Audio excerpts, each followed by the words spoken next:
the early theme was like, oh, this McGrath kid, he just gets the starts, like, you know. Yeah. So I know. Well, a little bit like what DV was saying about Jett, you know.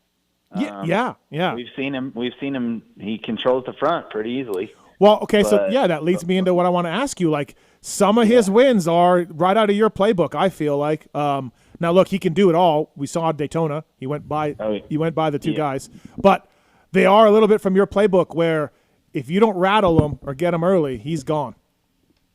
Yeah, it seems like it. I mean, you know, I think for whatever reason, I mean, he gets great starts, right? So he's at the front quite a lot. But I think DB was right, you know. Pushing to that extra percentage is where he gets in trouble. We saw that a few weeks ago when he ran right in the back of that guy, you know, trying to catch back up after he made that fall.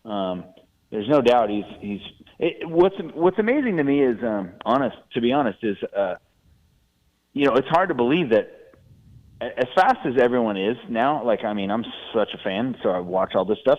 The guy seems so fast. It's hard to imagine that he's riding at 80%. You know what I mean? Yeah. Like it's his 80% is fast enough to win races, and I guess he gets a little bit of a lead, and he can kind of manage the lead, and that's a little bit easier. But man, it is. He does have some skill. He does stuff some different stuff on the bike, which sort of from my point of view, I'm like, man, this is kind of unimaginable. Like everyone's going so fast and riding so good. And in fact, today I was talking about it with someone. I'm like, I wish Eli was at full power right now. I still don't think he's at top speed like he was last year, and we'd really get to see Jett see what he's got. But I mean, I think he's got enough to cover it, especially in certain circumstances. But yeah. It'd be. I hope Eli can get back to full power, full speed, and see if he can mix it up here the next races. But Jett looks pretty good.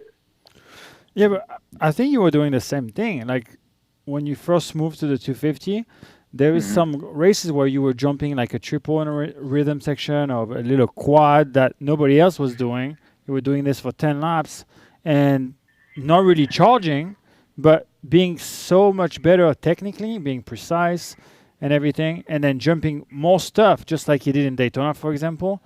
That helps him gain a lot of time. The other guys are like struggling. They're short, long, and I've been saying that for a while. Is I don't see people like focusing on riding well with the timing and then lines, opening your turns, momentum, all this stuff before they looking to go fast. So riding well before going fast. I've been saying that. And I think Jett is doing kind of that. He's focusing on his technique and then precision. And then after that, he puts a little bit of intensity just to go a little faster. Yeah, I think you're right. I think he definitely does like little things, like the little details on the bike. Skill-wise, I think he has a lot more of that stuff polished. And you're right. If he finds a section that he can jump or something like that, which is something I did back in the day, it's the same sort of thing. I mean, if there was something I could jump that was different than everybody else that would gain speed, I would kind of save those for the main events and whatever. And if you can inch out, every lap, if you can be the same as everybody else on most of the track, except for the one section, you could really do something different. I mean, after 10 laps, you start to pull away. I mean, you've already pulled away. You got a 10-second lead. Seems pretty easy. But yeah, I think it's super fun to watch. It's weird. I want him to get a bad start. As a fan, I'm like, okay, I want to see him come through the pack, and he hasn't. I don't know how much. He hasn't really had a race where he's too deep in the pack, but he's had to pass some guys. Yeah, the mud races didn't go well. He was buried, and then it didn't go well, but it was total mudders, right? So, like, we didn't really learn much or learn anything. Yeah, but right. You have to also realize that he's new. He hasn't start behind and come through the pack often. Mm-hmm. So that's something you learn. It feels a little out of place sometimes when he's around other guys. So, like LaRocco was used to it. He knows how to do it. He came through the pack all the time. But Alessi, for example, never came to the pack. He was always in front. He wasn't used to it. Vial was the same way. Last year outdoors, all his career, Vial MX2, all shot almost every moto. Then you only know one way of racing, Right. And I think it's gonna come with time. He's only 20, and then he's gonna have to start bad, obviously, to practice it. Yeah. But it'll get there. It was shocking to see him go by Sexton and Eli within 2 turns. At Daytona, you're like, holy shit. But he's not an alien right there. Yeah. So one is just timing. Well, go ahead. Yep. Timing and jumping that rhythm section the way you're supposed to do it. And then the second turn, Sexton goes wide outside. What is he doing? He opened, he let him go by. I don't know what you think, but yeah. Well, I think you're right. And I think, the beginning of the races when everyone's tight, it's much easier to make those kind of moves right away. If he would have sat in third or fourth for, let's say, like three laps or something, I think it would have been a much more difficult. I guess, you kind of get sucked into everyone else's pace. But when everyone's together, you can kind of make those moves.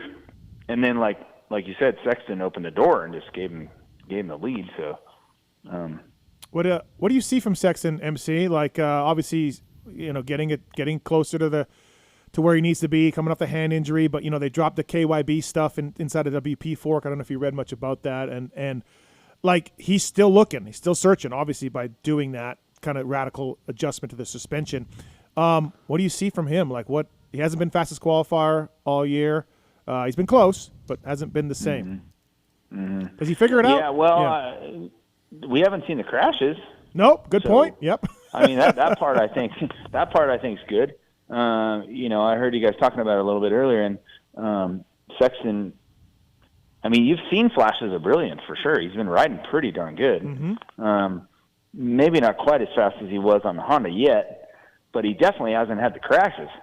And maybe that's because if his bike doesn't feel perfect yet or whatever, maybe he's just kind of riding a little bit within himself, a little more reserved maybe. And then, it's a little, you don't quite get on the edge, so it's a little, maybe you're not crashing quite as much. So I guess maybe if he's yet to have the bike 100% under him the way he wants it, maybe we haven't seen his full speed yet, Yeah. But I think he looks good. Looks pretty, like I said, I like the consistency. Seems to need a little bit more speed, for sure. Right. Pretty much everyone else is so mixed up that, if you can just stay close to the front, I feel like you're never going to have a bad result, even if you're second, third every time, Yeah, it's been a great year. It's been really nice to watch.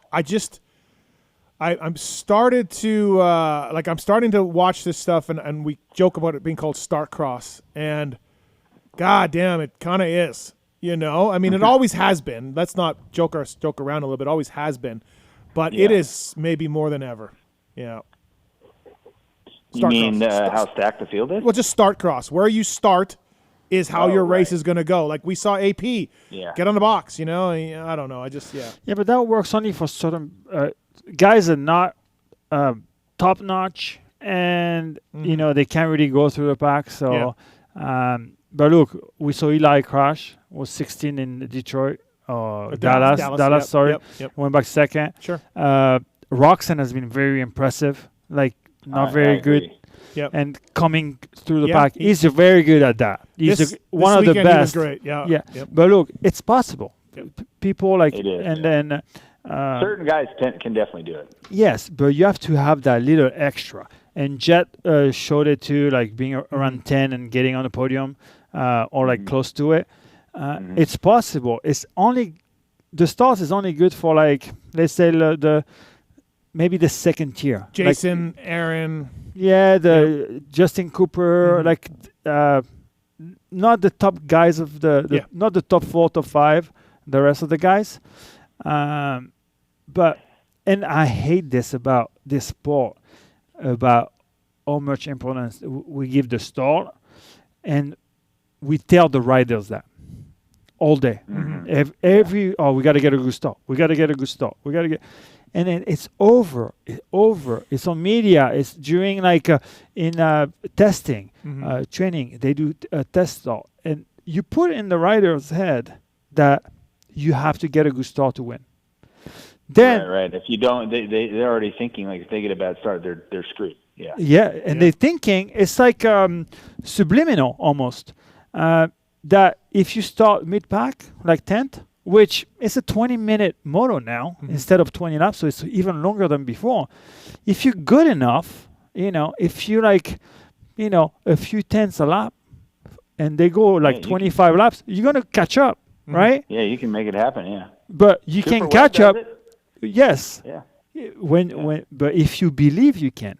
But if everybody on the industry, media, team tells you, you know what, I got to get a good start win. You understand what I'm trying to say? Absolutely. Yeah. Yep. No, I get it. Yeah, no, it's every week. You watch the TV program every week, and you go like, okay, RC, what's your three things? It's like, okay, the first thing everyone always says, the importance of the start. And last week's track, for instance, and with them having to modify the track a little bit because of the weather. And those S corners and stuff, like it really was a lot of follow the leader last week. So there was the moves like Roxon was making last week, and that was impressive because I think last week's track was a little bit difficult to catch up on. Yeah, for sure. Jeremy McGrath on the show, brought to you by folks at Renthal. Let's take some phone calls as always. When MC is on the line, people want to talk to him. Line 3 is Mike. Mike, what's going on? What's your question for Jeremy McGrath? Hey, guys. I got a question for, I guess, all you guys and MC. I was wondering if you think, like, Jett or anybody else, current riders these days, would end up doing, like, a McGrath Invitational type thing, like he did back in the day. Oh, yeah, good point. You know what? I mean, I'm still not sure why that idea didn't take off. That was such a cool event, except for me crashing. Yeah. But it was really cool for Wyndham. Got him a new car out of that whole thing. That was sweet. Did you make any money? I don't know, man. Did you make any money doing it, like promoting it? We broke even, I think. It was, which is, I guess you consider that a win in the promotion days. Yeah. Especially like a one-off event. But I find it hard to believe that guys would be adventurous enough maybe to go out and do an event like that. They would sign their name onto stuff, I think, if there was something available, like maybe the U.S. Open that we used to have in Vegas, whatever that is. But I think, honestly, with this, what happens is as soon as there's enough time or room for another event, then these days they're filling it with other events, right? So they have the Supercross Series, then they go to the Motocross Series, and now they have the Super Motocross Series, right? So I think there's just not enough time and not enough these guys just don't have enough energy to go out and try to promote and do their own race. So I don't really see that happening in the future. If there's going to be an extra event, it'll be something that Feld puts on. Yeah, I agree. Plus, you got Bercy in there, right? And anything else? Designations? Yeah, right. Well, I mean, there's some events that guys might go to that already exist that have been around for a long, long time. But I don't know about a new event, Yeah. All right, Mike. Thanks for calling. Good chat, Mike. Thanks, guys. Appreciate it. Thank you. Sean's on too. What's up, Sean? What's your question for MC?